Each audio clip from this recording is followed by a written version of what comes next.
No, de momento no. Voy a... Hoy día voy a hacer harto uso del micrófono porque estoy un poquito resfriado, ¿ya? Bueno, lo primero es saludarles, buenos días. Tienen a una compañera de trabajo de cumpleaños hoy día, así que... así que muy, muy feliz cumpleaños. Bueno, si ustedes quieren.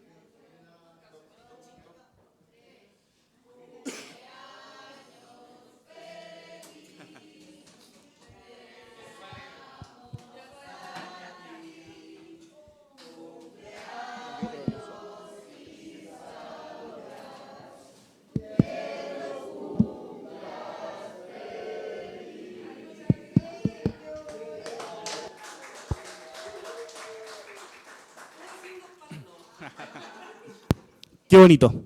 Bien, entonces vamos a comenzar. Esta es la última capacitación acá y mañana es solamente la evaluación de la capacitación de higiene y seguridad, ¿ya? De control de riesgos creo que se llama.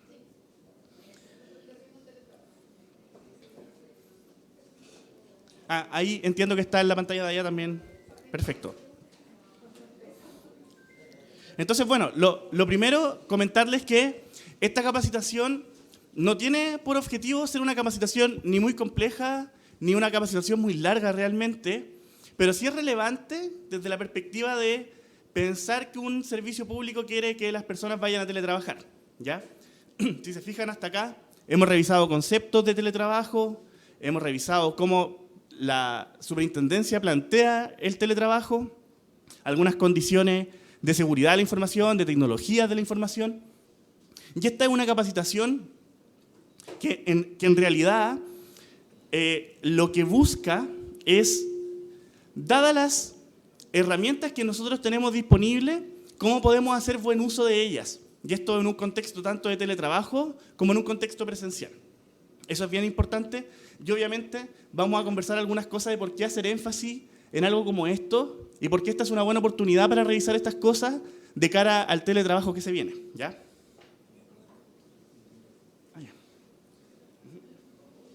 Entonces me gustaría comenzar, les pido que seamos participativos, de eso se trata esta capacitación, es un poquito más abierta que la primera y probablemente la segunda, y les quisiera preguntar que recuerden un momento en el que ustedes sintieron máxima productividad. Identifiquen esa escena, por favor, y pregúntense, ¿dónde ustedes estaban trabajando?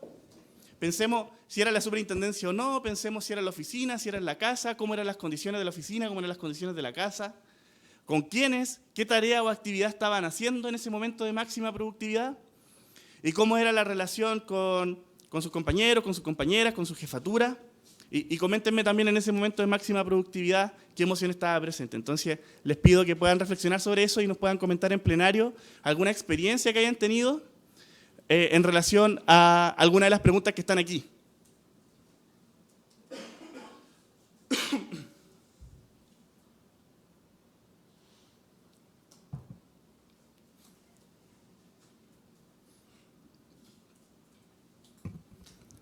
Muchas gracias.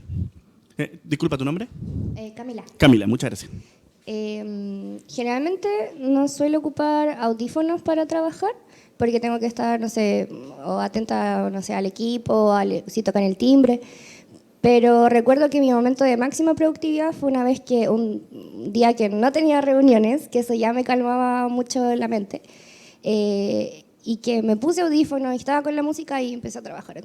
Y entonces ese recuerdo como mi momento de máxima productividad. Perfecto. Es decir, ahí asociamos la productividad a un momento de tener tranquilidad, digamos, y poder enfocarte, concentrarte en lo que tú estabas haciendo. ¿Alguien más? Muchas gracias, Camila. Muchas gracias.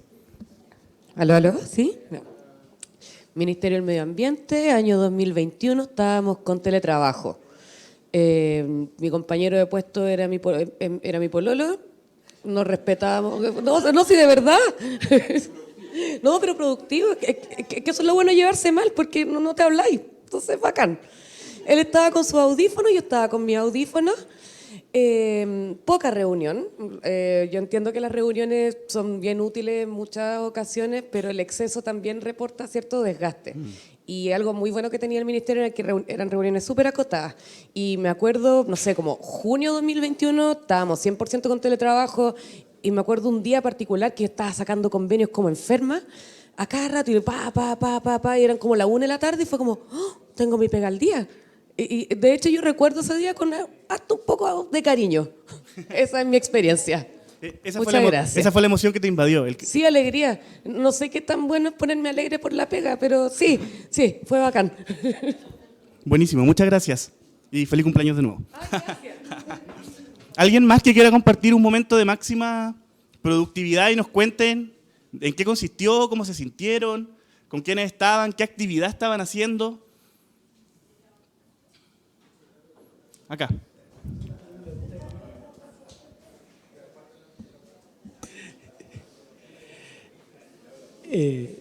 ¿Aló? Sí.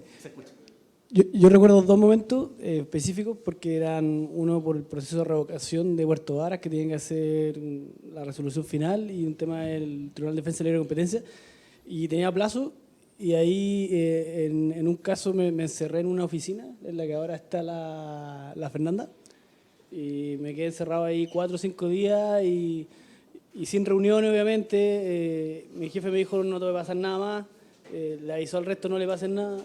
En el otro caso también, como bloquear.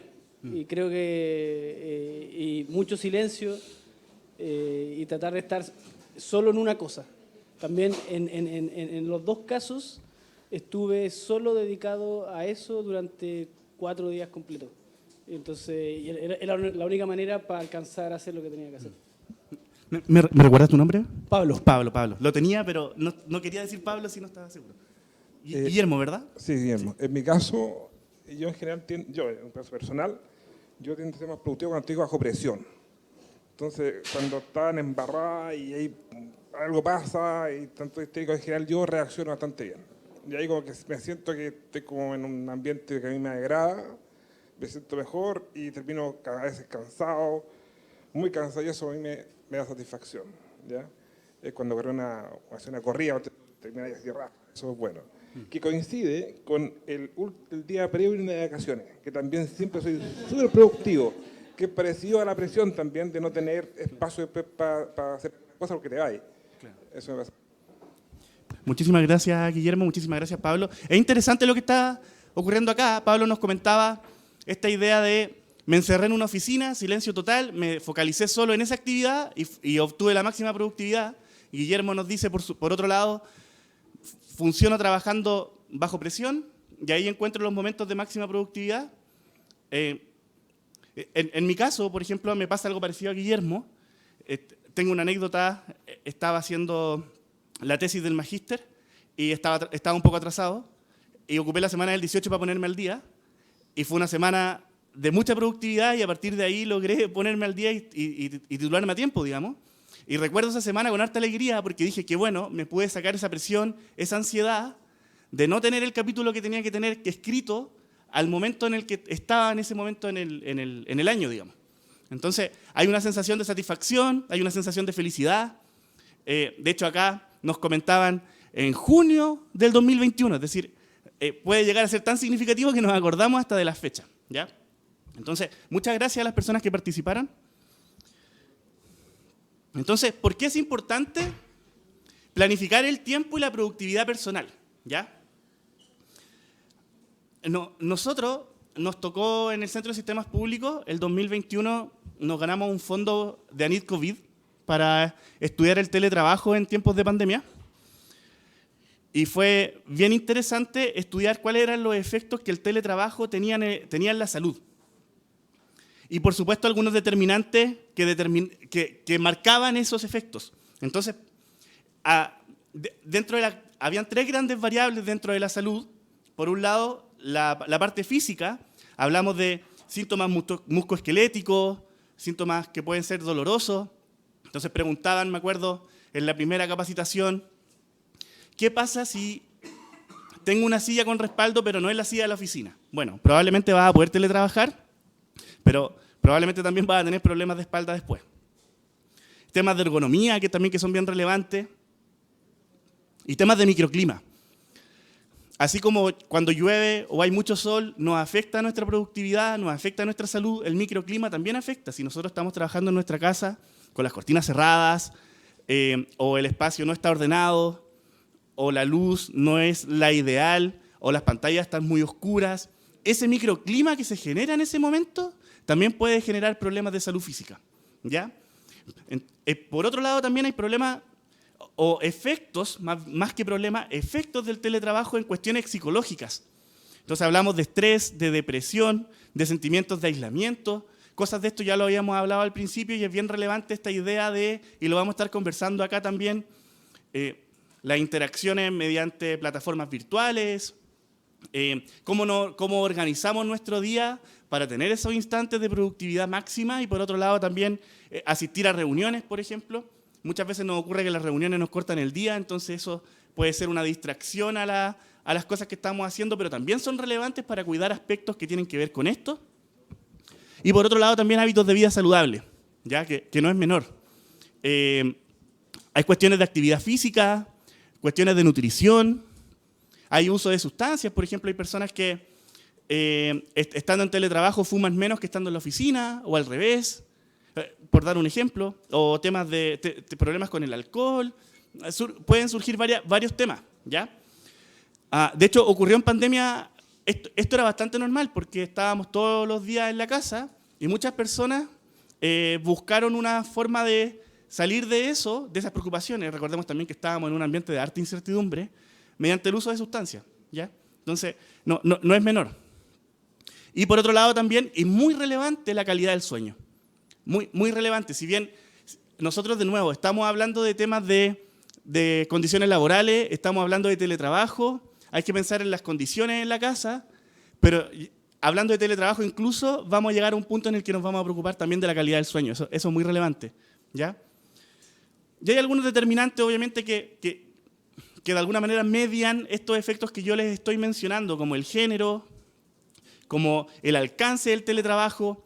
Con alcance del teletrabajo nos referimos, por ejemplo, a esta idea que les comentaba yo en la primera capacitación de, oye, una modalidad de 5x0 versus una modalidad de 1x4 o 2x3, no es lo mismo. Entonces, obviamente, se exacerban mucho más los efectos cuando el teletrabajo es mucho más prolongado.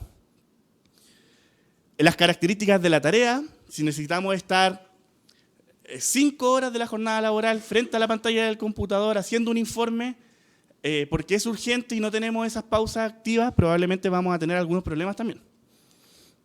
La voluntariedad del teletrabajo, y por cierto también ahí como una variable que surgía bien relevante de este estudio era el COVID, ¿ya? Entonces, por un lado tenemos la planificación del tiempo y por otro lado tenemos la productividad personal. Y les recuerdo abajo las cajitas que conversábamos en la primera capacitación, en la primera sesión, en donde vemos importante la planificación, y esto como introducción simplemente, no perder esto de vista, este big picture, porque lo vamos a estar revisando todo el tiempo después, cuando estemos hablando de las herramientas. Hablamos del uso eficiente de los tiempos, de la reducción del estrés y la ansiedad, es decir, que tú seas capaz de planificar tu tiempo, de planificar tu día, te ayuda a esa reducción del estrés, te ayuda a esa reducción de la ansiedad, producto, por ejemplo, de la sobrecarga, de plazos ajustados.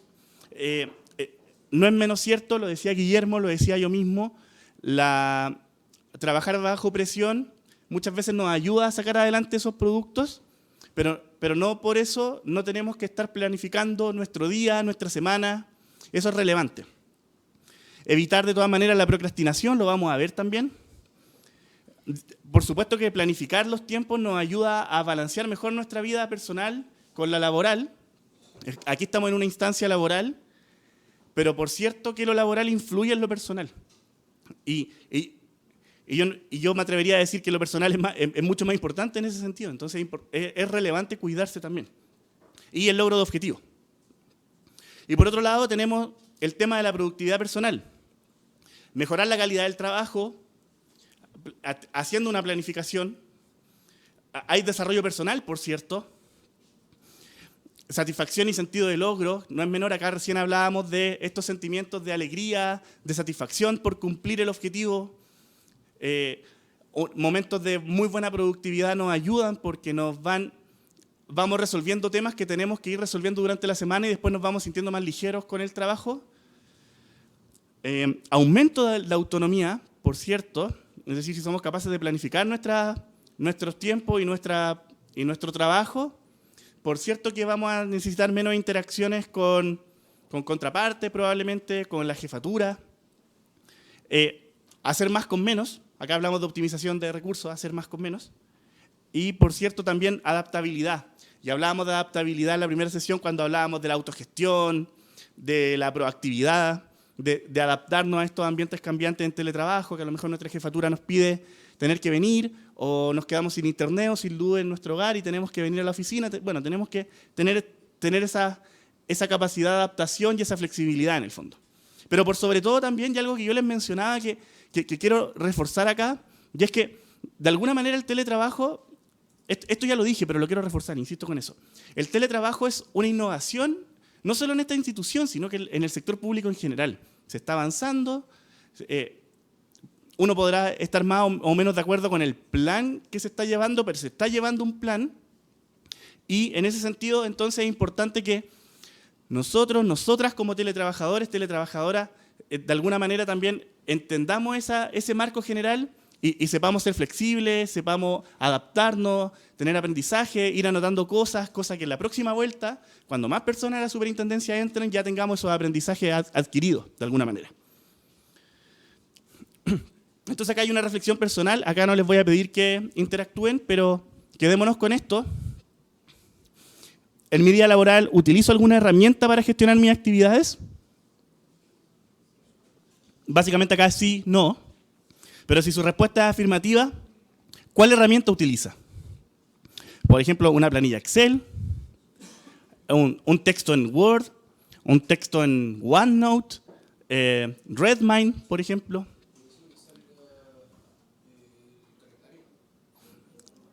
El calendario, por ejemplo, también. Algún cuaderno de notas, tomamos agenda en una agenda física, o sea, tomamos nota en una agenda física. A lo mejor alguien me apoya en esas labores, por ejemplo. Y me quiero detener más en esta otra pregunta. Si no estamos utilizando herramientas para gestionar nuestras actividades, entonces, ¿por qué? ¿Por qué no las estamos usando? ¿Ya? Puede ser por falta de tiempo, a lo mejor es más fácil comenzar la semana y empezar a hacer lo que tenemos que hacer y no planificar lo que tenemos que hacer. A lo mejor hay un tema de ansiedad por comenzar a sacar los imponderables que tenemos. O a lo mejor los incendios de la operación diaria no me lo permiten. Entonces, preguntarnos también, ¿estamos contratados en la superintendencia como bomberos? En el fondo, ¿estamos apagando incendios todos los días, todas las semanas? Eso también es importante que se lo puedan preguntar. ¿Estoy hoy día yo, en el último tiempo, solo apagando incendios? Eso es relevante y de alguna manera va a afectar no solo la gestión de los tiempos, sino que también la productividad. Y, por cierto, ya hemos conversado sobre el burnout, sobre la carga laboral o la sobrecarga laboral y cómo eso afecta a la ansiedad, el estrés, y eso empieza a afectar nuestra vida personal. Ya, entonces hay que tener mucho cuidado. Y, repito, y ahí es donde entonces tenemos una oportunidad de revisar algunas herramientas que la verdad es que son muy sencillas, pero que están requete contraprobadas de que funcionan. ¿Ya? Las vamos a revisar después. A lo mejor no cuento con herramientas. Yo incluso sé que sí, sé que la superintendencia tiene herramientas. A lo mejor no tengo la capacitación adecuada de esas herramientas, que puede ser perfectamente. O no tengo tan clara mis funciones, entonces no sé cómo planificarme. Y estoy a la espera de lo que me demande mi jefatura, por ejemplo. Entonces revisemos ahora una parte más conceptual probablemente para poder conversar y estar hablando todo el mismo idioma de la autogestión y la productividad.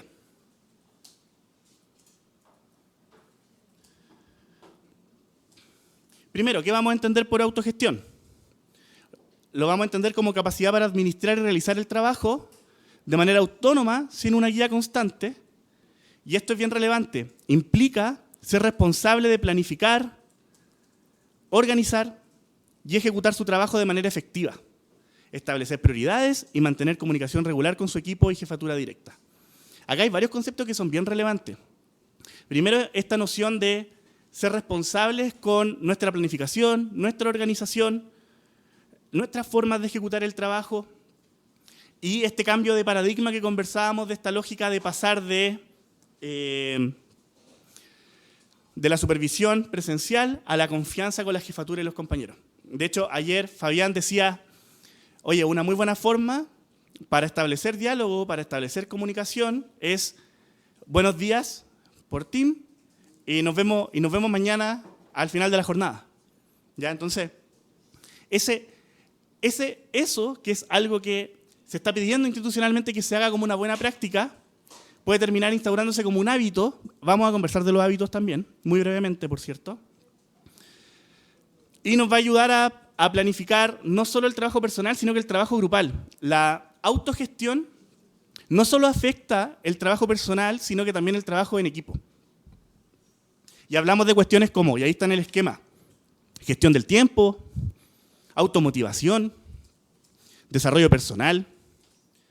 La respuesta a esos objetivos son cosas que ya hemos estado conversando y que han surgido, de hecho, de las mismas palabras que ustedes mencionaron.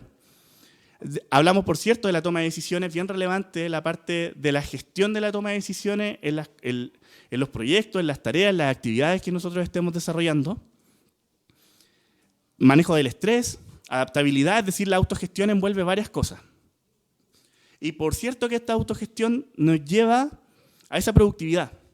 ¿Y cómo entendemos productividad? Como la medición que refleja la relación entre los resultados de una actividad, el tiempo invertido y los recursos utilizados.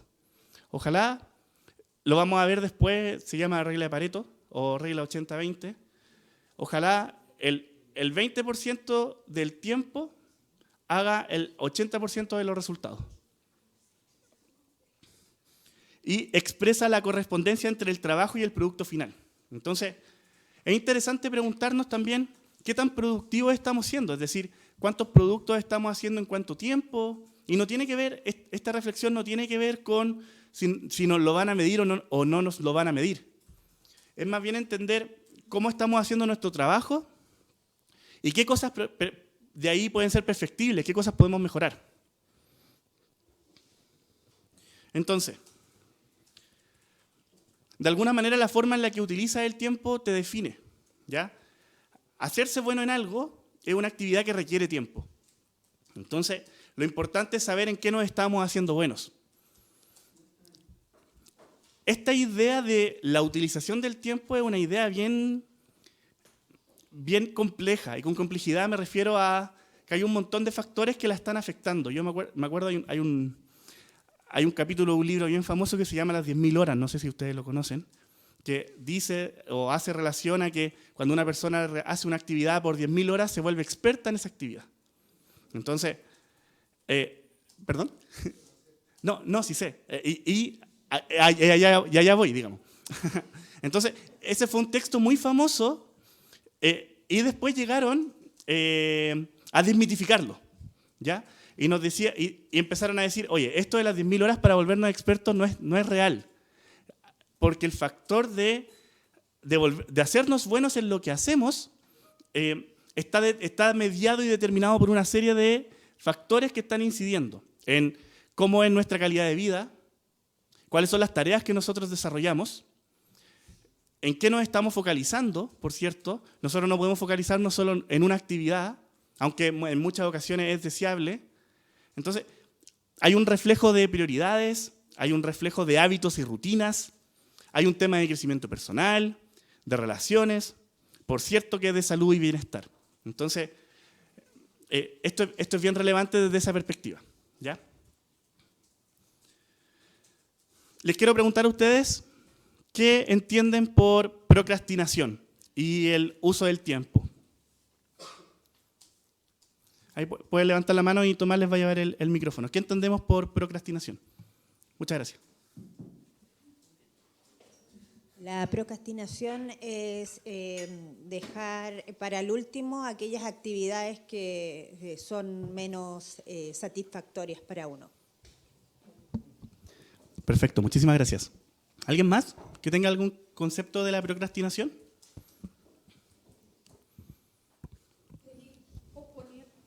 Disculpa, ¿tu nombre? Carolina. Carolina, muchas gracias. Ir posponiendo las tareas recursivamente y no lograr ejecutarlas. En fin, eso. Perfecto, muchas gracias, Carolina. Bueno, justamente, la procrastinación es la acción o hábito de retrasar actividades o situaciones que deben atenderse sustituyéndolas por otras más irrelevantes o más agradables. En el fondo es esta idea de dejar para mañana lo que puedas hacer hoy, que al revés de este refrán que es hacer hoy, ¿para qué hacer algo mañana si lo puedes hacer hoy día? Y las causas que provocan esta procrastinación son justamente cuestiones que nosotros ya habíamos conversado hace un par de slides atrás. Es decir, el estrés, la ansiedad, la frustración o el aburrimiento asociado a la tarea a realizar, el miedo a fracasar si se intenta, o en el otro polo puede ser incluso el miedo a tener éxito, el miedo al juicio de los demás, al cambio o a lo desconocido. Y muchas de estas cosas que pueden ser causa, pueden ser a su vez consecuencias eventuales de la procrastinación. Es decir, si nosotros tenemos que desarrollar una actividad y la procrastinamos, eventualmente eso nos puede generar mucho más estrés, mucho más ansiedad, porque sabemos que no estamos poniendo foco en lo importante. Entonces, la procrastinación no es un problema del manejo del tiempo, sino más bien es un tema de manejo de emociones y ciertos cuadros anímicos asociados. ¿Sí?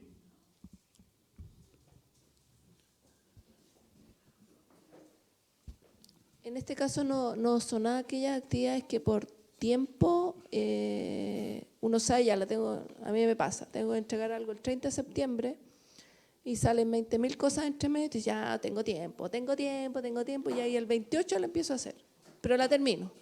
Pero todo el tiempo tengo que hacer eso. O sea, pero tengo conciencia, ¿no? ¿Eso no es ¿eso no es esa palabra? Porque no está en la definición, por eso pregunto. Es muy buena la pregunta. Mira, ese problema que tú mencionas es más bien un problema de planificación del tiempo. La procrastinación es más bien saber que tienes que hacer algo y teniendo el tiempo no lo haces y lo sustituyes por otras tareas que te generan más placer. ¿Ya? Allá también, ¿no? Súper. Ok. Entonces, las consecuencias es que aumenta tus tiempos de ejecución y te alejas de tu objetivo y en ocasiones te alejas incluso de tus propios valores, en el fondo. ¿Ya? ¿Por qué me interesa tocar el tema de la procrastinación en particular? Por un tema de salud mental.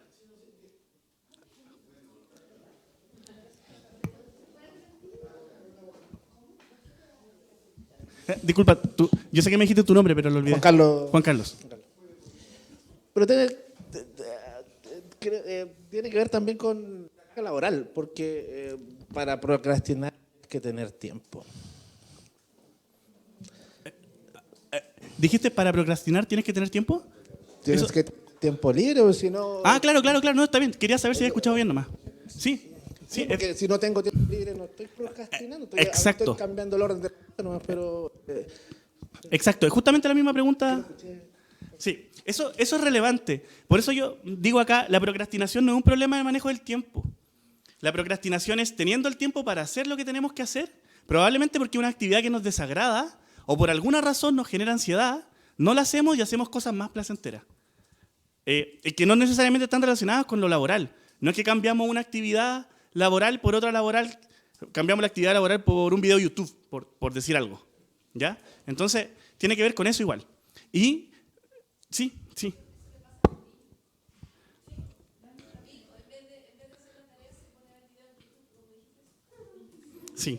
Sí, eso le pasa harto a los niños también. Pero bueno, eso tiene que ver también con un tema de autogestión, tiene que ver con un tema de la responsabilidad propia, obviamente, de asumir o el sentido, más bien del sentido de responsabilidad. Por supuesto. Bueno, Enseguida. ¿Por qué hago énfasis acá? ¿Por qué hago énfasis en esto? Y esto tiene que ver precisamente con salud mental, ¿ya? Si empezamos a retrasar cosas que tenemos que hacer, vamos a tener algunas dificultades y efectos no deseados psicológicos. Y lo psicológico nos empieza a afectar también la salud física. Entonces, no es menor en el fondo, ¿ya? Pregunta. Tengo una duda en tu PPT que dice, y en ocasiones te alejas incluso de tus valores. Claro, bien, eso está...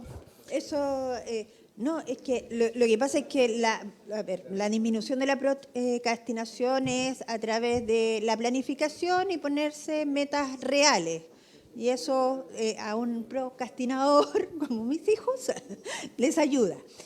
Pero no entiendo eso de que te alejas de tus propios valores. Si eres irresponsable, el valor siempre va a ser irresponsable. No, claro. Es súper buena la pregunta. Y esto tiene que ver con experiencia que nosotros, por cierto, hemos recogido de otras instituciones públicas. Y es que cuando nosotros les preguntábamos en las entrevistas, en las instancias de focus group, en proyectos de teletrabajo, pero por cierto también en otros proyectos de ambientes laborales, la procrastinación surge como un tema bien relevante porque te hace, por ejemplo, no llegar con el producto con la calidad que tú esperas o en los plazos que están definidos, por ejemplo. Entonces, los funcionarios, las funcionarias nos decían, mira, yo me defino por ser una persona responsable, por siempre estar al día con mis actividades, creo ser una persona súper profesional. Por cierto que la procrastinación no tiene por qué afectar eso, pero sí empieza a afectar los productos y la percepción que pueda eventualmente, por ejemplo, tener la jefatura sobre mí. Entonces ahí estaba esta idea del juicio que puedan tener los demás sobre lo que hacemos. Entonces, a una cuestión valórica, pero valórica más como desde esa perspectiva. ¿Ya? ¿Se entiende? Como yo como trabajador, como funcionario, me defino de una manera y la procrastinación en el fondo no me ayuda a alcanzar ese desarrollo personal, esos valores éticos, no solo desde la perspectiva de la ética pública, sino que desde la ética personal también, que no me están permitiendo desarrollar lo que quiero desarrollar. A lo mejor estoy malgastando mi tiempo, en qué estoy ocupando el tiempo. Y por cierto que acá es más bien un concepto económico, pero hay un costo de oportunidad de ese tiempo también. Ese tiempo que no estoy utilizando, podría estar utilizándolo en otra cosa que a lo mejor me permita ser más proactivo en otras tareas. Tiene que ver con eso. Entonces te agradezco la pregunta porque de alguna manera me permite profundizar en esa última parte de la slide. Ya tiene que ver con eso. Hola, buen día a todos y todas. Buenos días. Quería complementar lo que dijo la Lorena. Súper. A propósito de los valores, porque la ley 19.880, en el artículo 7, establece el principio de celeridad. Y el párrafo tercero dice, en el despacho de los expedientes originados en una solicitud o en el ejercicio del derecho se guardará el orden riguroso de ingreso en asuntos de similar naturaleza, salvo que por el titular de la unidad administrativa se dé orden motivada en contrario de la que quede constancia. Esto es un principio administrativo, que en el fondo te está ordenando que las cosas tienen que ir saliendo en el orden que van llegando para que en el fondo haya una administración transparente. Entonces, de lo que dice lo que dice Lorena tiene un impacto en el principio y valores de la propia administración. O sea, si tú empiezas a procrastinar, estás dejando sin efecto el principio de celeridad. Entonces, pareciera ser que no es solo un problema de hábitos, sino que también puede tener un impacto más profundo. Entonces, me parece más complicado de lo que podría... Muy buen aporte, te lo agradezco. ¿Allá tenías la mano? Me gusta que se generen estas instancias, lo valoro. No, que le diga a Ricardo, las cosas no se resuelven en base al primero que llega, al primero que sale, sino que se analizan en la prioridad. Me aburrí en la mitad de lo que estáis leyendo.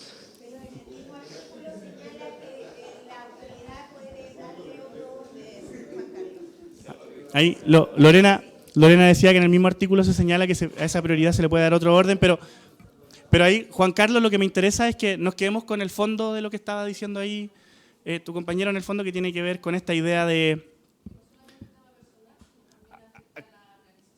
Claro, súper. Acá Guillermo Tomás.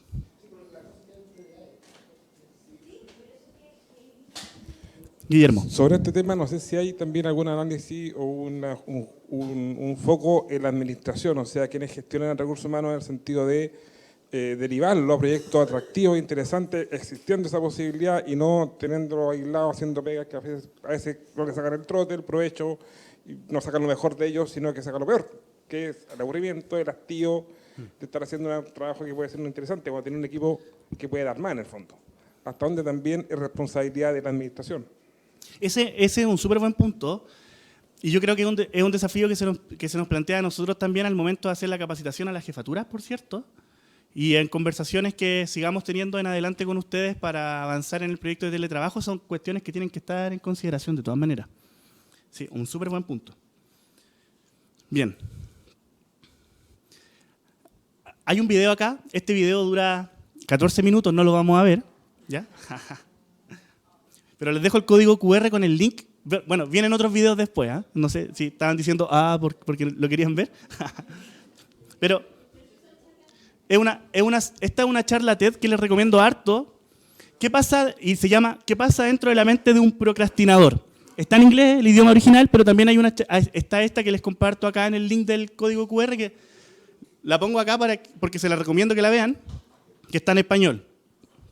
Y es interesante porque solamente como para motivar y que puedan ver el video después, esta persona que presenta se declara ser un procrastinador. Y trae una presentación a la charla TED que dice: yo sabía que tenía que hacer esta charla TED en tal fecha y no la hice hasta ayer en la noche. Y la presentación que lleva son unos monitos, una presentación muy chistosa porque es todo hecho a última hora. Entonces, si se fijan ahí, los monitos son monitos de palito. Y a partir de esa experiencia él empieza a contar qué es lo que pasa dentro de la mente de un procrastinador, y me parece que es bien relevante. Hay algo que yo quiero mencionar acá igualmente. No soy psicólogo laboral, ¿ya? He conversado harto con psicólogos laborales en relación a los temas laborales, pero no tiene una carga negativa la procrastinación.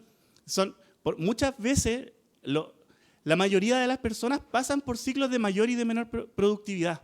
Y eso puede estar mediado por un burnout, por un cansancio mental, y a veces, por cierto, que estamos cansados, no queremos seguir desarrollando la actividad que queremos hacer y nos distraemos con otras cosas, ¿ya? Lo que estoy planteando acá es que tenemos que ser conscientes de que estamos procrastinando en el momento en el que lo hagamos, y que eso de alguna manera no afecte, por un lado, nuestra salud mental, y por otro lado, los productos que tenemos comprometidos en el proyecto o con nuestro equipo, por ejemplo. Ya eso es importante también. Entonces, antes de continuar, porque lo que viene ahora son los hábitos, quiero pasar brevemente por un tema de hábitos también. Les quiero preguntar, no para que me lo digan acá, ¿ya? Pero también ya hay varias reflexiones y varias preguntas que le he estado haciendo de alguna manera, y que sería súper bueno que pudieran planteárselo, ¿ya? Estas instancias de capacitación son una oportunidad para hacer una pausa a lo que estamos haciendo. Probablemente estas instancias de capacitación también nos están quitando tiempo para esas otras cosas que tenemos que hacer en el ámbito laboral. Entonces, ojalá el charlista termine la capacitación lo más rápido posible, la prueba y nos vamos, porque tenemos muchas cosas que hacer. Pero me parece muy importante esto de preguntarnos, autoevaluarnos en ese sentido. ¿Cómo están nuestros niveles de estrés, nuestra impulsividad, nuestra distracción, nuestra satisfacción con lo que hago? Y en particular sobre este último punto. ¿Cómo está la satisfacción de lo que estoy haciendo? Y eso, por cierto, que es relevante ahora que estamos en presencialidad. Y a lo mejor ustedes me pueden decir, oye, ¿sabes qué? Estoy bien, estoy cómodo, estoy satisfecho haciendo lo que estoy haciendo. Estas son algunas preguntas que, por cierto, hicimos en 2 ocasiones de encuesta ya que hemos desarrollado acá en la superintendencia. Y esta idea de si estoy cómodo. Y después hacernos también esta pregunta, es decir, desde un punto de vista de la limpieza de la pregunta, digamos, es muy valioso hacernos la pregunta hoy día, ahora que no estamos teletrabajando, y hacernos la pregunta después cuando estemos teletrabajando. ¿Ya? Nosotros cuando investigamos, tratamos de hacer entrevistas y encuestas y focus group antes de que se aplique una intervención y después de que se aplique la intervención para poder medir, en el fondo, cómo la intervención afectó, si mejoró o empeoró la situación anterior. Entonces, en una suerte de mini encuesta personal, los insto a que se hagan esta pregunta, porque después en teletrabajo, si nos preguntamos lo mismo y nos damos cuenta en verdad que no estamos cómodos, que no estamos satisfechos, que estamos con más carga, nuestros niveles de estrés aumentaron. Entonces, no es malo recordar que una de las causales de término del teletrabajo es de ustedes. ¿Ya? El teletrabajo es reversible y eso es una condición, un principio de teletrabajo en esta institución y en general en las instituciones del Estado. ¿Ya? Entonces, se plantea mucho esta idea de el teletrabajo como una posibilidad de beneficio. Incluso hay muchos funcionarios que piensan que el teletrabajo es un derecho. Eso es algo que está completamente a discusión. En particular, en este momento no se plantea así, obviamente, porque estamos en una fase piloto. Vaya uno a saber qué va a pasar después, por cierto. De eso podríamos hablar una hora. Pero por cierto que no es menor esto. Es decir, si nos vamos para la casa y no estamos cómodos, podemos volver a la oficina. Y a lo mejor intentarlo el próximo año, por ejemplo. ¿Por qué no, en el fondo? ¿Ya? Entonces, eso me parece bien relevante. ¿Ya? Y tiene que ver con lo mismo, de nuevo. ¿Qué tan productivo estoy siendo? ¿Qué tan bueno estoy siendo organizando mis tiempos?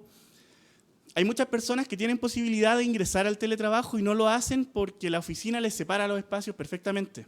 Entonces, aquellas personas que están estudiando, les gusta separar el estudio, el lugar de estudio, con el lugar del ocio en la casa y con el lugar del trabajo.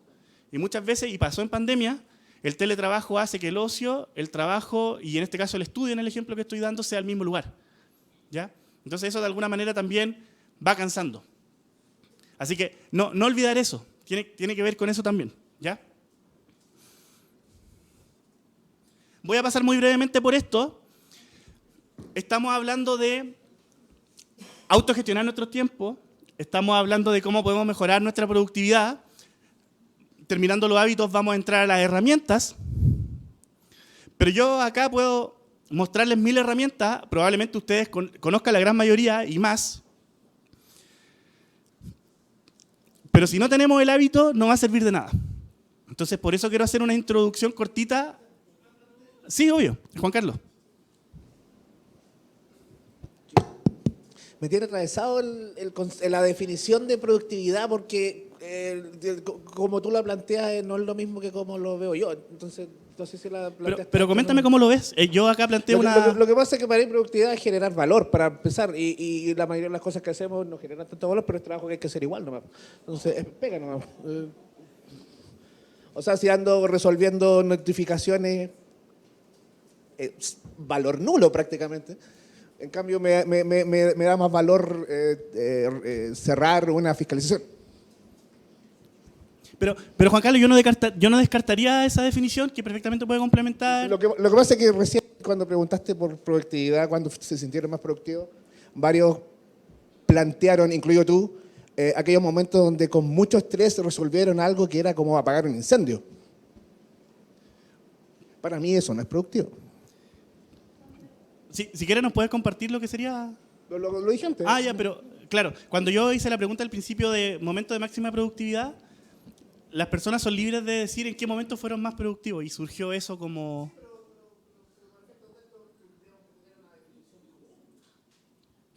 No, claro, yo creo que no es dicotómico en ese sentido.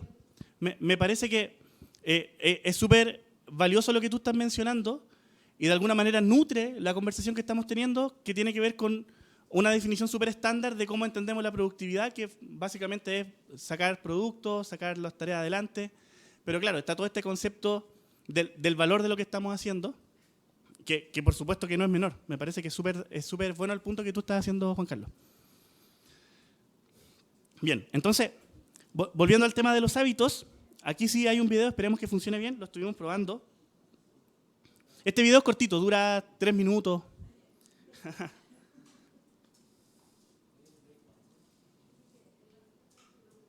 Todos hemos escuchado alguna vez que si realizamos una actividad... Suena despacio, ¿verdad? Sí. Ahí antes sonaba más fuerte. ¿Puede ser que tenga que subirle el volumen al equipo? ¿Perdón? Ah, ya le subiste. Listo, muchas gracias. Todos hemos escuchado alguna vez que si realizamos una actividad por 21 días, esa actividad se convertirá en un hábito. Sin embargo, en estudios realizados se ha identificado que para crear un hábito se requiere entre 63 a 68 días. En los primeros 21 días, tan solo una nueva cadena o asociación neuronal se crea. Imagínatelo como un pequeño hilo conductor que se va formando como un nuevo camino en tu cerebro. Si continúas realizando la tarea o la actividad y llegas a 42 días, la cadena o el hilo se va fortaleciendo con dicha práctica. Y si posteriormente continúas y llegas al rango de los 63 a 68 días, la cadena se consolida como un nuevo hábito. Cuando iniciamos una actividad para crear un nuevo hábito, veremos cómo la resistencia que se presenta, sobre todo en los primeros días para continuar con ella, es muy fuerte, y por lo tanto tendremos que usar nuestra fuerza de voluntad cada vez más para poder continuar con el proceso. Como lo expliqué en mi video anterior, a nuestro cerebro no le gusta que lo saquemos de las actividades que le generan un placer inmediato, por lo que tenemos que usar algunas estrategias para reducir dicha resistencia y que nos motiven cada vez más. Una de ellas es marcar en un calendario los días que has realizado la actividad. La idea con ello es que no dejes de hacerlo, es decir, que no dejes pasar ningún día sin avanzar. ¿Qué va a pasar con esto? Que cuando veas una cadena de varios días marcados, la motivación será cada vez más fuerte y te será mucho más difícil dejarla romper. Una segunda estrategia, y que es muy importante, es disfrutar del proceso. Cuando una persona se enfoca solamente en llegar al rango de los 63 a 68 días, estará generando aún más resistencia durante el proceso, porque solo estará forzando las cosas para llegar allá, lo cual hará que abandones tarde o temprano. En cambio, si tú disfrutas del proceso, te será mucho más fácil continuar haciéndolo y fortaleciendo tu cadena. Por ejemplo, si quieres crear el hábito de la lectura, debes empezar por sesiones cortas y con textos que sean de tu agrado. De esa manera reducirás al máximo esta resistencia. Ahora bien, es importante que tengas presente que en algunos momentos del proceso no vas a tener ni las ganas ni la energía de querer avanzar. Para ello es vital que uses como tercera estrategia la creación de pequeñas rutinas de tus hábitos. Continuando con el ejemplo de la lectura, si tienes planificado leer 30 minutos al día, crea el mini hábito de leer tan solo 5 a 10 minutos y úsalo en esos casos donde en realidad no tienes las ganas de avanzar. Pueden pasar dos cosas cuando inicias esta mini rutina. La primera es que cuando estés leyendo tan solo 5 minutos te digas, ya estoy leyendo, pues cumplamos con la meta inicial de leer los 30 minutos y la termines. Y la segunda, que cumplas solo con los 5 minutos. En ambos casos obtendrás avance, por lo cual independientemente de si haces esta o esta, seguirás creando el hábito de la lectura. Si quieres saber más sobre los mini hábitos, en esta tarjeta podrás profundizar mucho más acerca de este tema. Si te está gustando este contenido, no olvides suscribirte a mi canal y activar la campana para que no te pierdas ninguno de los próximos videos. Una cuarta estrategia que debes empezar a poner en práctica es planificar una hora específica en la que quieres realizar la actividad.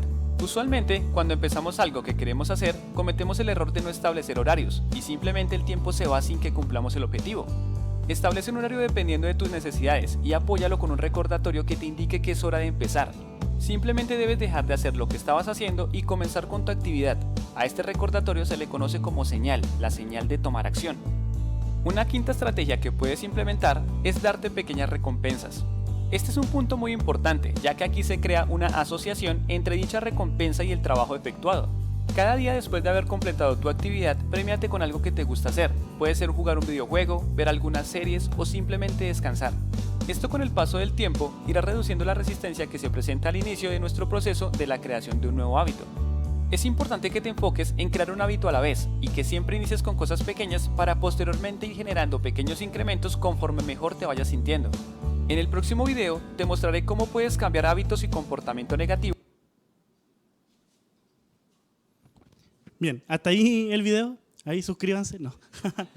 Me gustaría conocer opiniones, comentarios de lo que acabamos de ver. Este video me lo recomendó un colega psicólogo laboral. Le parecía súper interesante cómo en 4 minutitos se explican los grandes conceptos. Y repito, estamos viendo hábitos antes de ver herramientas porque es importante instaurar el uso de estas herramientas y eventualmente la usamos en el fondo. Entonces me gustaría conocer algunas opiniones de lo que acabamos de ver. Acá, Joaquín Tomás.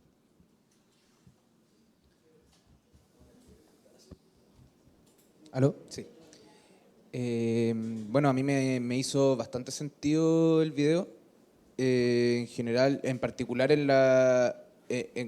donde habla como de que uno dice como cosas difusas, como, ok, voy a hacer deporte más tarde. A mí por lo menos yo tiendo a procrastinar si es que no organizo bien mi tiempo. Entonces, efectivamente, si es que yo me marco en el calendario a tal hora voy a partir, sí me funciona que voy a partir a hacer la actividad que tengo que hacer. En cambio, cuando digo no, lo hago después, ese después nunca llega y le gana alguna actividad más que reconforte más a mi cerebro, como también decía él. Entonces, sí, me hizo mucho sentido y creo que al menos esa técnica es muy útil. Muchísimas gracias, Joaquín. De hecho, si hay alguien que utiliza alguna de las cosas que están mencionadas en el video, también sería súper bueno que pudieran compartirlo con nosotros. Estamos todos aprendiendo siempre, constantemente, en relación a estos temas. Allá, Carlos, ¿verdad? Buenísimo. Sí, no, yo solo complementar algo de que quizás un buen hábito instalar en el trabajo, por ejemplo, la concentración. En los primeros 30 minutos del día. ¿Qué voy a hacer hoy día? ¿Cómo lo voy a realizar? ¿Cuáles son las tareas más importantes? ¿Lo urgente? Listarlo, algo súper simple.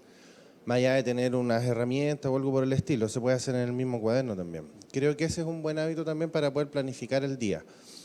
Así tengo un margen, tengo una ruta de lo que puedo realizar y si salen cosas que no están planificadas, bueno, inmediatamente hacer el análisis, ya, esto más importante o menos importante en realidad.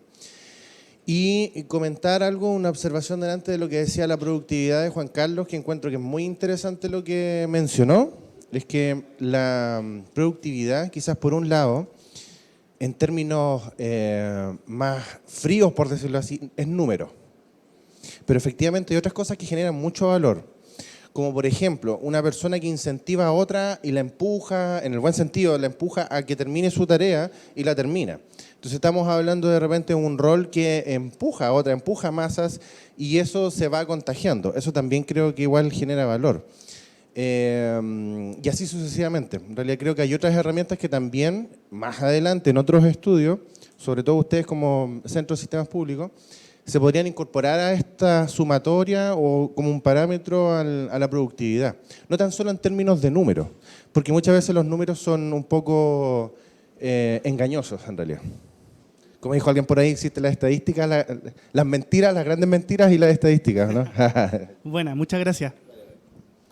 Complementando a eso, me parece, bueno, muchas gracias, por cierto. Me parece interesante también acá relevar un concepto que tiene que ver con la generación de valor público.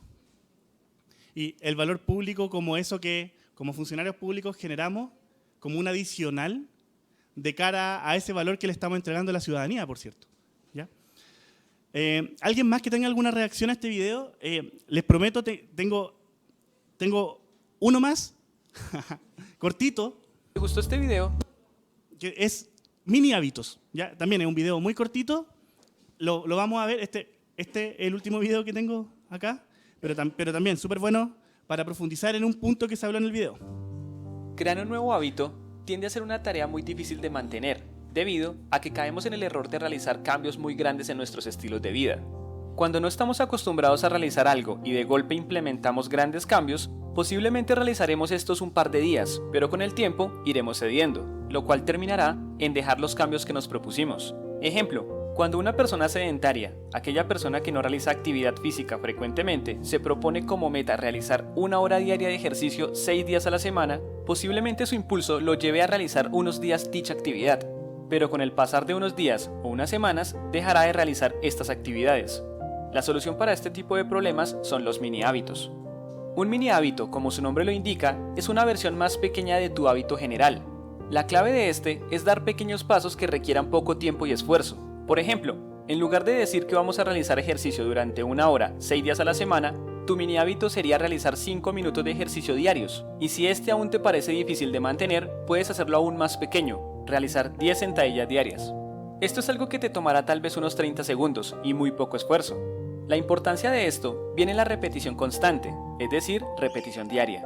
Al ser una tarea que hacemos con alta frecuencia, nuestro cerebro irá adoptando progresivamente esta nueva actividad y se implementará en nuestros estilos de vida. Tal vez estarás mencionando que de esta manera jamás llegarás a tus objetivos. Sin embargo, la repetición constante irá generando ese primer paso de crear el hábito, y posterior a ello podrás ir realizando incrementos progresivos de tiempo y esfuerzo. Ya no serán 10 sentadillas, sino 10 sentadillas más una flexión de pecho. Este principio funciona con cualquier hábito que desees incorporar a tu vida. Si no eres una persona que a menudo lee libros, pero que quieres empezar a realizarlo por sus grandes beneficios, no establezcas metas de leer 1 hora diaria, porque despertarás el aburrimiento en la lectura. Empieza con pasos pequeños como por ejemplo leer 2 páginas diarias. Esto te tomará alrededor de unos 2 a 3 minutos. Ten muy presente de que si tienes el deseo de leer algunas páginas extra, lo puedes hacer, pero marcándote claramente que tu meta son tan solo 2 páginas al día. Al ir completando diariamente estos mini hábitos, estarás ganando confianza, motivación y te irás dando cuenta de que puedes obtener grandes resultados. Para empezar a implementar esta estrategia, debes como primera medida realizar una lista de todos los hábitos que deseas incorporar en tu vida, recordando el por qué quieres realizarlos, cuáles son los beneficios que obtendrás, en qué cambiaría tu vida si logras obtener estos hábitos. Posterior a ello, divide estos hábitos en pequeños hábitos, es decir, en mini hábitos. Escribe en tu lista cuáles son las acciones que vas a ejecutar. Cada día, después de haber realizado tus actividades diarias, date una recompensa por haber cumplido. Es importante que hagas esto, ya que te mantendrás motivado y enviarás señales a tu cerebro de que estás haciendo las cosas como debes hacerlas. Evalúa semanalmente o con un tiempo más prolongado si has cumplido con las actividades diarias. Identifica si fue fácil lograrlo o si por el contrario te resultó complicado de realizar. Si fue así, puedes replantear tus mini hábitos y hacerlos aún más pequeños. Lo vital de esta estrategia es que veas que son posibles de realizar y que vayas forjando la fuerza de voluntad para ejecutar tus actividades. Te darás cuenta que has creado un nuevo hábito cuando realizas las actividades automáticamente, sin pensarlo, sin sentir la obligación de hacerlo, sino que simplemente lo haces. Recuerda, realiza pequeños cambios sostenibles en el tiempo que te permitan conseguir grandes resultados. No olvides suscribirte. De nuevo, no olviden suscribirse. Bueno, a mí me pasó, yo tenía ganas de volver a hacer ejercicio, pagué un gimnasio, las primeras 3 semanas no fui ni un día, ni uno. Estaba pagando el gimnasio sin ir. Y lo que decidí fue, bueno, a mí cuando antes iba al gimnasio me gustaba estar 1 hora en el gimnasio, algo muy parecido a lo que decía el video. Y claro, ya llevaban 3 semanas, no estaba yendo y lo que decidí fue, voy a empezar a ir al gimnasio que no está muy lejos de mi casa, 15 minutos. 15 minutos. Y me di cuenta de algo bien interesante que me pasa a mí, no tiene por qué pasarle a otra persona, pero la dificultad para mí en no ir al gimnasio estaba en el salir de mi casa y llegar. Pero estando en el gimnasio, traté de estar más de 15 minutos. A lo mejor mi cardio no dio para más de 15 minutos, pero sí me pasó que yo dije voy a ir 15 minutos y en realidad el trayecto hizo que me quedara más. Entonces la primera semana traté de hacerlo, de ir haciéndolo gradual. Entonces fueron 20 minutos, 25, 30 y ahora estoy tratando de llegar a los 40 minutos y después ver si puedo seguir avanzando en esa lógica, pero en esta misma idea del mini hábito, ¿ya? Como una muy buena idea de ir implementando cosas en las que nosotros queremos avanzar, digamos. Podemos pensar no solo en cuestiones laborales, obviamente hablé del gimnasio, podemos pensar en la cocina, en tiempo con nuestros hijos, con nuestros papás, con nuestras mamás. queremos planificarnos al principio de semana. Bueno, ¿cómo lo hacemos para instaurarlo como un hábito? A lo mejor tener un ratito al comienzo de la semana, no más de 15 minutos para planificar y después esa planificación se puede ir sofisticando, por ejemplo. ¿Ya? Entonces, a partir de estos 2 videos, no sé si hay alguien más que tenga algún comentario. Pablo, por favor. Sí, yo creo que de todo eso es clave la motivación, porque si no las rutinas se vuelven algo obligatorio y uno empieza rápidamente a desmotivarse. Entonces creo que es súper importante que en el proceso haya pasión y que uno trate de conocerse, porque obviamente de repente en todas las cosas hay cosas que son más entretenidas y otras más fome, entonces uno tiene que distribuir el tiempo y decir, bueno, acá me dedico en este momento a hacer lo que me gusta más, acá hago las cuestiones más rutinarias y también uno las puede distribuir la hora y todo. Pero conocerse encuentro que es súper importante. O sea, por ejemplo, ir al gimnasio, yo encuentro fome estar en un lugar cerrado, prefiero hacer al aire libre. Si quiero leer, que leo al tiro sé de qué tema puedo leer, porque si no, el otro me va a aburrir. Entonces, creo que al final todo, para que haya rutina, te tiene que motivar algo, porque si no, al final se vuelve todo obligatorio. Claro. El video decía algo bien relevante, esto yo lo voy a mencionar, ahí anótenlo porque lo vamos a preguntar después. Esta idea de que yo también hace tiempo, después leí unos libros de hábitos, pero yo también me había quedado con esta idea, este mito de que para instaurar un hábito necesitábamos 21 días. Bueno, no son 21 días. El video habla de entre 63, 68, 70 días, estamos hablando de más de 3 meses. Entonces, como muy bien dice Pablo, al principio necesitamos alta motivación. A mí al principio no me motivaba nada ir al gimnasio, pero sí me motivaba pensar que podía estar 15 minutos. Entonces, reduje la ambición y en esa reducción de la ambición encontré motivación. ¿Ya? No me motivaba a pensar que iba a estar tanto rato ahí. Entonces, al principio hay un tema de motivación, de tomar conciencia, y después el hábito, al momento de instaurarse, ya no pasa a ser tan relevante la motivación. Eso es importante. Lorena, por favor. Mira, yo voy a compartir las estrategias que durante tantos años Buenísimo. con los niños. Te lo agradezco. Existe algo que se llama planner semanal, ¿ya? Sí. Ya que es el calendario semanal. Y para crear hábitos y para que no procrastinen, en general se les asigna las actividades en la semana, dándole una actividad de fácil solución y otra actividad un poco más compleja.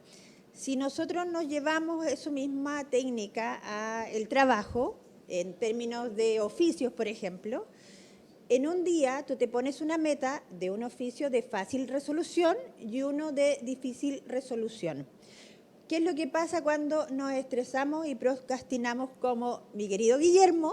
Es que empezamos a sacar solo los oficios fáciles y terminamos en la semana, no, un ejemplo, no eres tú, es otra persona, y terminamos con solo oficios muy complejos. Y al tener solo oficios complejos nos da ansiedad, angustia y terminamos haciendo más lento y más doloroso el proceso de sacar estos oficios.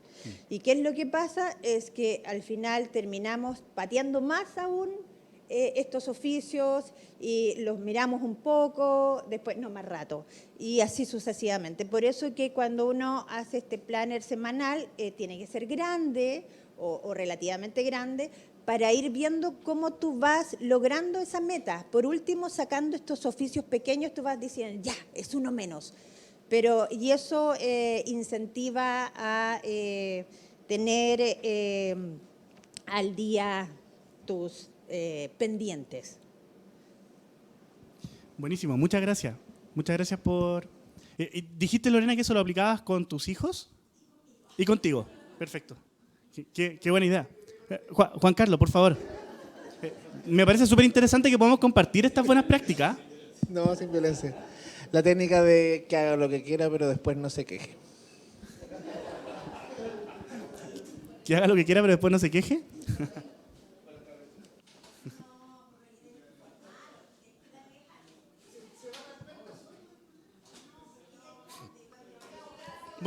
Bueno, para tomar lo que dice Juan Carlos con lo que estamos conversando acá, Eso tiene que ver con esta idea que está en la slide de tomar conciencia, ¿ya?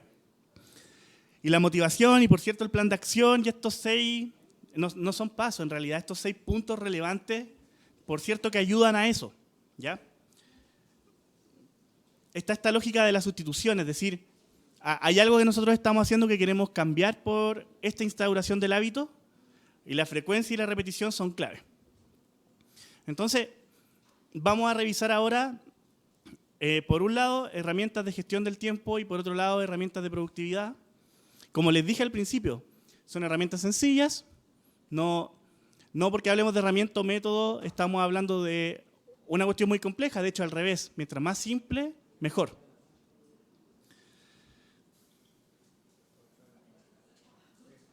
Ya. Y en relación a las herramientas de gestión del tiempo, las vamos a dividir por su utilidad, ¿ya? Primero vamos a ver herramientas que tienen que ver con priorización de tareas. Estamos hablando de la matriz Eisenhower, del método de matriz de impacto-esfuerzo y del método Moscow. Por otro lado, vamos a ver herramientas que tienen que ver con la estructuración del día. El método time blocking, son nombres muy sofisticados para lo que son realmente, los vamos a ver. La técnica de time boxing y el método 135. Y algo que me parece relevante mencionar acá es que tanto la priorización de las tareas como la estructuración del día ojalá sigan esta regla 80-20 o regla Pareto, que es el 80% de los resultados provienen del 20% de las acciones. Esto es la regla de Pareto. Es decir, hay que enfocarse en identificar y priorizar ese 20% de tareas que producirán la mayoría de los resultados. Y vamos a revisar algunas técnicas de, ya habiendo priorizado, ya habiendo estructurado el día en virtud de esa priorización, entonces tenemos que ser eficientes para realizarlo. Aquí está el método Pomodoro, por ejemplo, la regla de los 2 minutos, la técnica de la rana, y por cierto, al final viene una construcción de hábitos con el método de la cadena, que es muy parecido al planner que mencionaba Lorena. Entonces, dentro de la priorización de tareas, el método Eisenhower es un cuadrante de urgencia e importancia. Ya lo vamos a ver en la siguiente slide, voy a mostrar el cuadrante. Contribuye a planificar, priorizar, delegar tareas semanales y mensuales al dividirlas en 4 cuadrantes, que van de lo urgente a lo no urgente y de lo importante a lo no importante. Es una herramienta de gestión del tiempo que nos ayuda a distinguir las tareas que deben resolverse lo más pronto posible y las que pueden posponerse, ¿ya? A lo mejor delegarse a otro responsable o incluso eliminarse de la lista de pendientes si fuese el caso. Y acá, la importancia de esto entonces es la jerarquización de la carga del trabajo. Y esto nomás como dato, el nombre de esta metodología es un homenaje a un expresidente de los Estados Unidos, Dwight Eisenhower, un general conocido por su alta productividad que presentó esta idea de la matriz. Básicamente es esto. Y cuando digo básicamente es esto, realmente básicamente es esto. Por un lado, ¿qué es lo importante y qué es lo que van a requerir todas las herramientas que vamos a hacer, que vamos a ver, digamos? Enlistar nuestras actividades, enlistar nuestras tareas y después categorizar.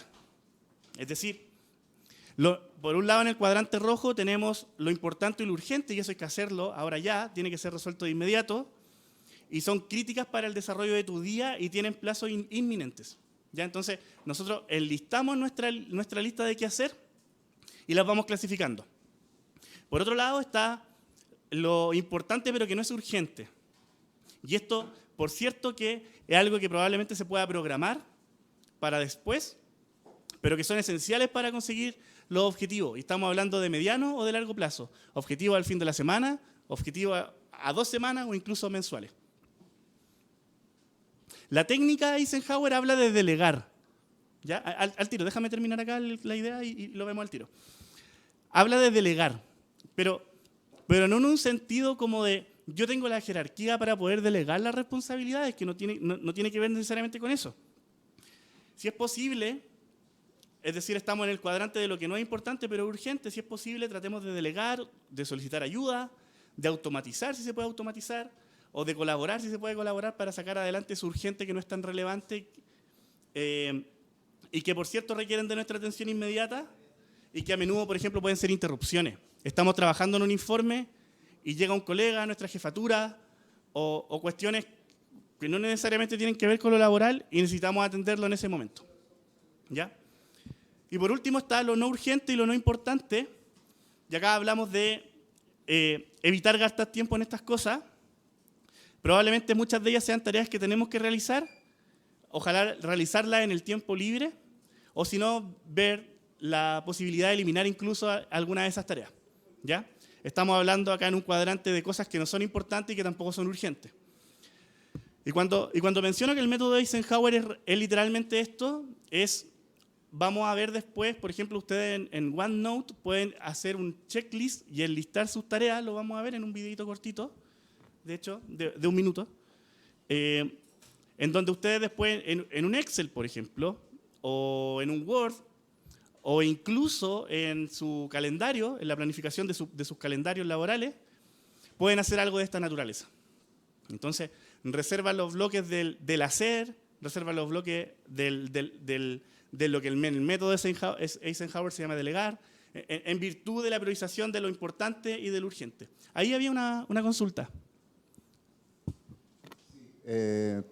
Primero, ¿qué pasa cuando uno no es el que está gestionando esa importancia o esa urgencia? Te la coloca un tercero, por ejemplo, la jefatura. Y determina qué es lo importante y lo urgente. Y segundo, ¿qué pasa cuando esa persona o uno mismo confunde lo urgente con lo importante? ¿Cuáles serían algunos tips o consejos para hacer la distinción? Porque muchas veces acá no, esto es urgente, y uno lo mira, pero no es importante, pero tienes que hacerlo igual. Entonces, eso creo que ayuda, pero si cuando te estás tú autogestionando, pero no cuando tienes a alguien que maneja tus tiempos. Por eso me gustaría profundizar en eso. Es súper bueno el punto. De hecho, por lo general, lo que se determina como urgente e importante muchas veces no está determinado por nosotros. Son tareas que nos pide nuestra jefatura o plazos que se tienen que cumplir por un proyecto, una tarea, una actividad, una conversación con una contraparte. La clasificación del urgente tiene que ver con el plazo que eso se tenga con el que se tenga que cumplir. De hecho, tengo una matriz siguiente que tiene que ver con el esfuerzo que me va a conllevar esa tarea, y por lo general está determinado por factores que son exógenos a nosotros. Hay un plazo que cumplir, una obligación, nuestra jefatura nos pidió esto como urgente y lo tenemos que priorizar entonces como una tarea urgente, y lo importante lo mismo. Ya muchas veces las cosas importantes vienen determinadas por qué tan importante es la tarea que tengo que hacer para seguir avanzando con el trabajo de mi equipo, o qué tan importante es la tarea que tengo que hacer para poder yo seguir avanzando en mi planificación personal. Entonces, dado estos factores que por lo general son variables exógenas a nosotros, que son las tareas, los quehaceres muchas veces que tenemos que hacer, informe, revisión de documentos, a partir de ahí, teniendo eso en consideración, clasificar. Y por cierto que esto hay que estar revisándolo constantemente, porque la planificación que tú hiciste para una semana no tiene por qué ser la misma para la próxima, o incluso la misma planificación que tú hiciste al comienzo del día, a partir de urgencias que se te van exigiendo, puede ir cambiando incluso. Entonces es importante ir revisando esto, y la planificación, por cierto, que nos va a ayudar a entender la importancia. Preguntabas por esta diferencia. Me parecería súper sano en el fondo que si una jefatura llega y nos dice, oye, esto es muy urgente, podamos tener esa conversación de lo urgente y lo importante. Es decir, entiendo que sea urgente, pero ¿cuál es la importancia que tiene? ¿Y cuán urgente es? Y si ustedes lo tienen clasificado ya y saben cuáles son sus tareas urgentes e importantes, van a poder conversar con la jefatura y decirles, tengo estas otras urgencias que son muy importantes, entonces dime tú qué tan importante es la urgencia que tú me estás demandando para saber cómo la tengo que clasificar y cómo la tengo que gestionar. ¿Ya? Esto tiene que ver con gestión. Imponderables van a llegar siempre y tenemos que tratar de hacer coincidir esos imponderables con nuestro quehacer que podrá estar más planificado. ¿Ya? No sé si con eso respondo. Muchísimas gracias por la pregunta. Y por cierto que este método se complementa con otro método que tiene que ver con la matriz de impacto y esfuerzo, que es re parecido, que tiene que ver con cuál es el impacto de lo que estoy haciendo versus el esfuerzo que me conlleva hacerlo. Entonces, probablemente hay tareas que son muy importantes, y acá estamos hablando ya de conceptos que vienen del método Eisenhower, tareas que son muy importantes, que tienen muchísimo impacto, pero que requieren mucho esfuerzo. Entonces, probablemente esas también se puedan planificar con tiempo.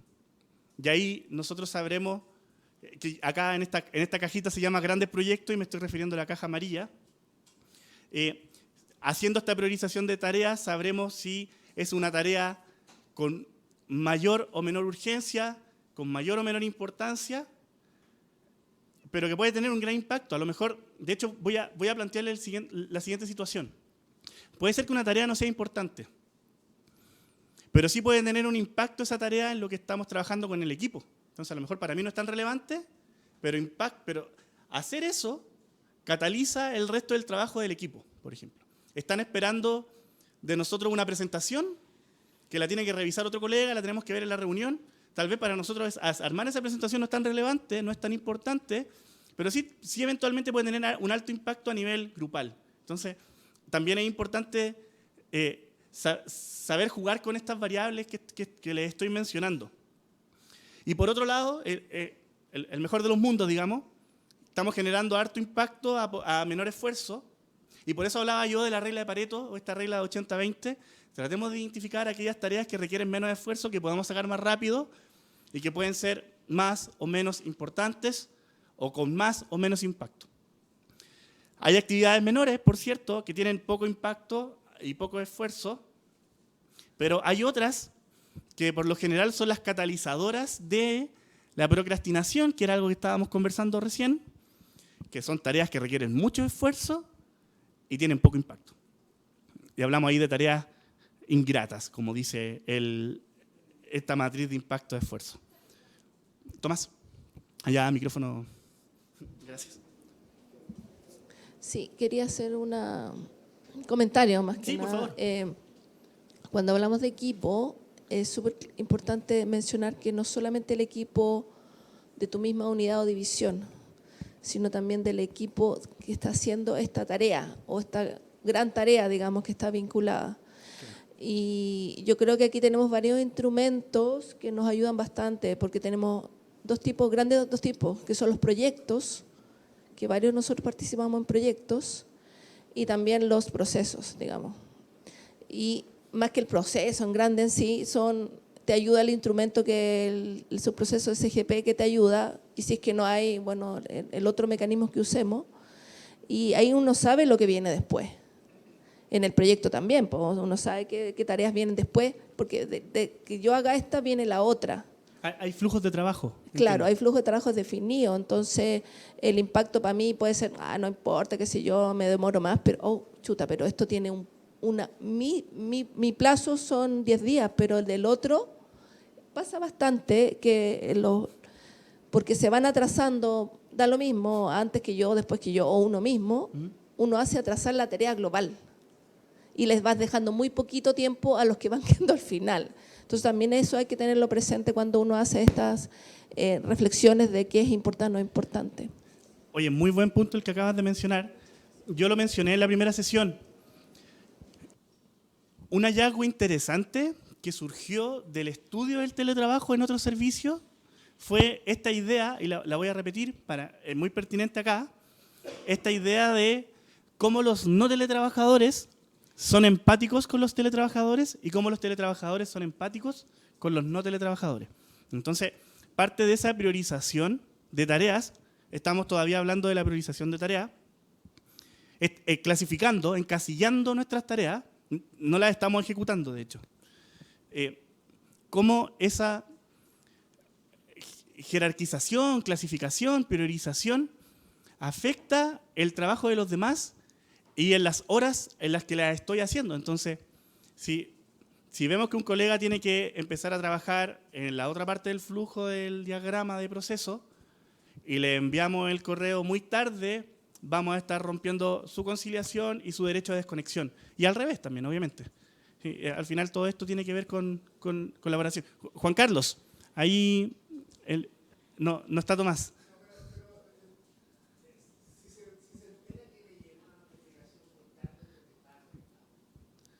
a veces, bueno, ahí Juan Carlos dijo... No, claro. Ahí lo dejo por micrófono nomás. Juan Carlos dijo que si se recibe una notificación es porque estaba conectado. Y lo que ocurre muchas veces es que tenemos las notificaciones del celular prendidas. Por cierto, en los iPhones nosotros podemos, no lo sé en el caso de los Android, pero me imagino que también, se puede gestionar el tiempo de recibir notificaciones. Se puede, por ejemplo, poner el no molestar.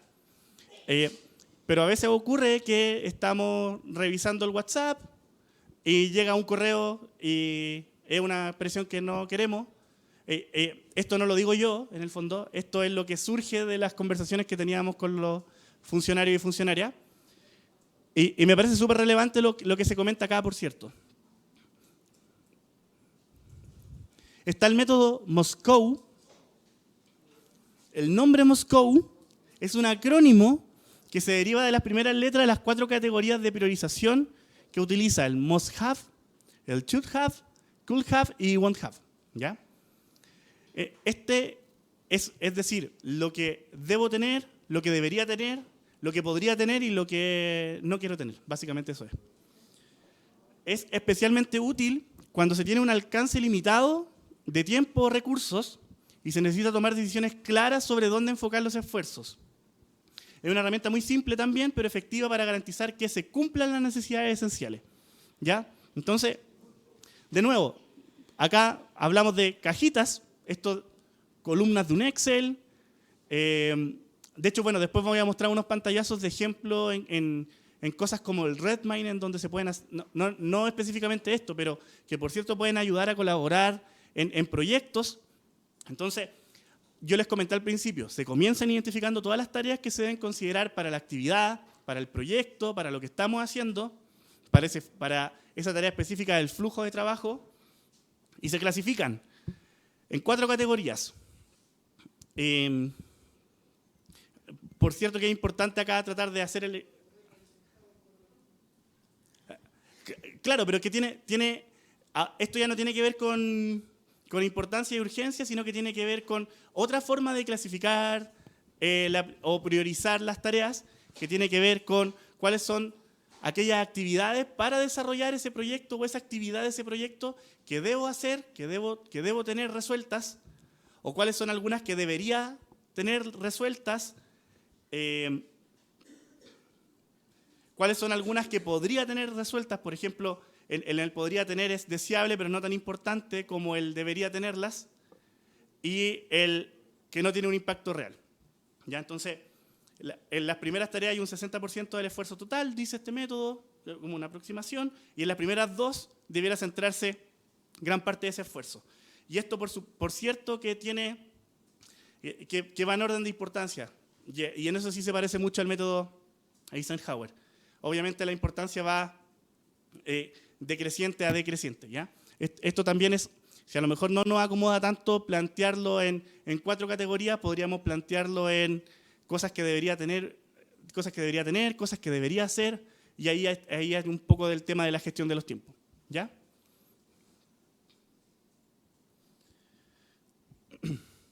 Esto es interesante, por cierto. Lo que estoy mostrando acá es un pantallazo de Redmine.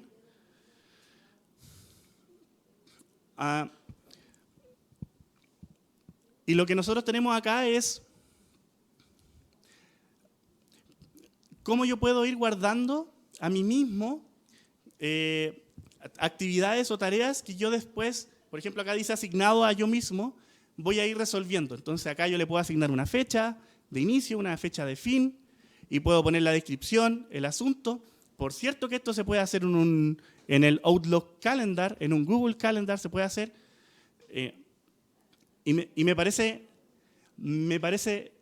muy importante que podamos usar estas herramientas para hacer este tipo de cosas. Ya yo simplemente muestro el pantallazo para decirle, bueno, ustedes obviamente lo saben mucho mejor que yo, tenemos estas herramientas, tratemos de usarlas, que por cierto que nos van a ayudar a tratar de categorizar. Primero enlistamos y después categorizamos. Y lo que tengo acá es un video que dura 1 minuto, pero tal vez no es necesario mostrarlo. Básicamente comentarles que en OneNote ustedes pueden crear to-do list, ¿ya? O listas de qué hacer. Entonces ustedes enlistan una serie de actividades que tienen que hacer y después pueden hacerle una lista en donde ustedes le van haciendo check a las actividades que van desarrollando. Entonces, esa priorización puede ser perfectamente un documento en Word o en OneNote. Enlistamos, después vamos clasificando y después vamos haciéndole ticket a las cosas que vamos haciendo. Por ejemplo.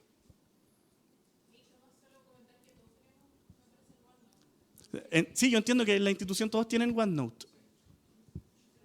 Bueno, es súper simple, ¿eh? En realidad el video queda ahí a disposición, en 1 minuto.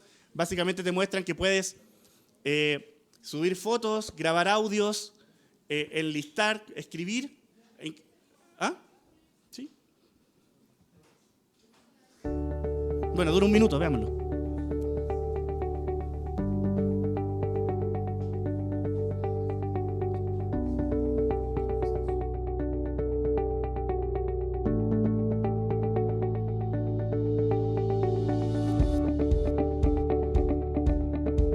Pueden dibujar también con un lápiz. O hay computadores también que ocupan el lápiz.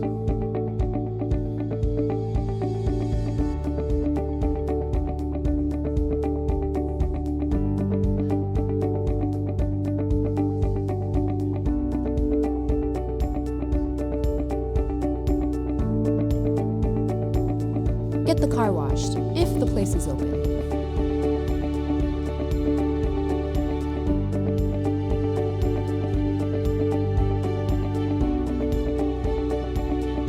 Se graba un audio que puede ser una instrucción de alguna conversación de trabajo en equipo, de jefatura, y después lo que se hace es que ese audio queda en la lista de tareas por hacer. Entonces, disponen de OneNote, y en OneNote ya podemos hacer cosas como esta, que es justamente las cuestiones que estamos conversando acá. Lo importante es finalmente hacerse el tiempo para enlistar esas actividades y después clasificar. Eso es lo que muestran los métodos. Entonces, antes de ir al break, vamos a ir al break ahora, simplemente adelantarles. Adelantarle y voy para atrás. Ya vimos algunos métodos bastante sencillos, por cierto, que tiene que ver con priorización de actividades. ¿Ya? Entonces, ahora que priorizamos las actividades, que las enlistamos, las priorizamos, vamos a empezar a estructurar el día. ¿Cómo podemos trabajar con esa priorización? ¿Ya? Entonces, podemos ir al break.